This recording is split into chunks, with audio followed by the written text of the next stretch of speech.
This is the fundamental identity. Sine squared x plus cos squared x is identical to 1. These three lines represent that this is exactly equal to this. From here we can get two more identities, which is sine squared x is equals to 1 minus cos squared x. So instead of sine squared x we can write 1 minus cos squared x, and instead of cos squared x we can write 1 minus sine squared x. You can actually verify this using the most common angles.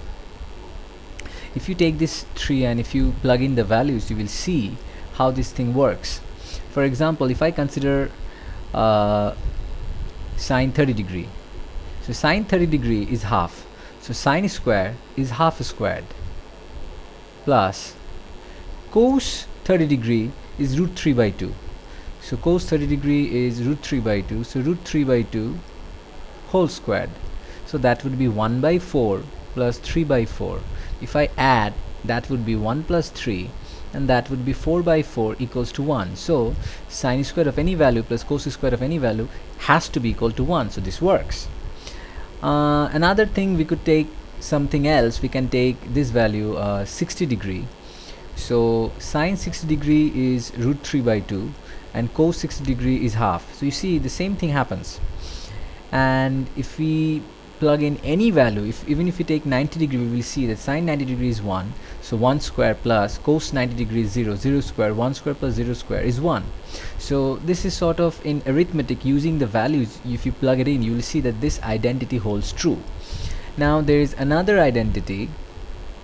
This is the fundamental identity.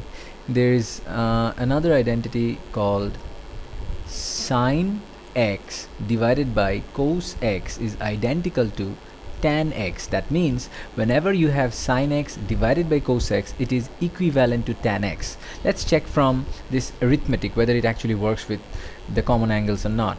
So if we take sine 90, sine 90 is 1 divided by cos 90 is 0, so it means 1 divided by 0, and we know 1 divided by 0 is sort of undefined.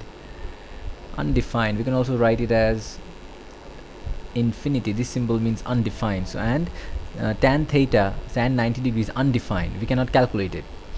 We can try something else. Sine 30 by cos 30. Sine 30 is half. Cos 30 is root 3 by 2. So half divided by root 3 by 2. So what happens is half and this half cancels. So 1 by root 3 is left over, and we can see that tan theta is 1 by root 3. This thing is nothing but rationalized version of 1 by root 3. We can rationalize it. Remember, in C1 we multiply root 3 by root 3 upstairs and downstairs. So 1 into root 3 is root 3. Root 3 into root 3 is 3. So it is the same thing as root 3 by 3, rationalized version of 1 by root 3. So you have to sort of remember that whenever we talk about identities, we are talking about something that can be done and checked by arithmetic. So when you see questions regarding trigonometric identities, one of the most common type of question is this one in the exam. Suppose you have root 3 sine x minus cos x equals to 0.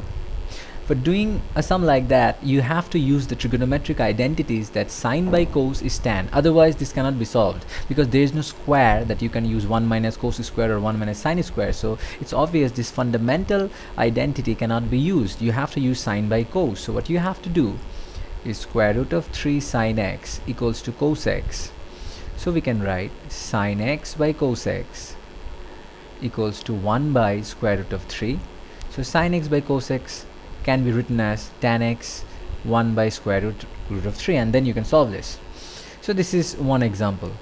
Another example could be, we can get 5 sine x equals to 2 cos x. So again we can write sine x divided by cos x equals to 2 by 5.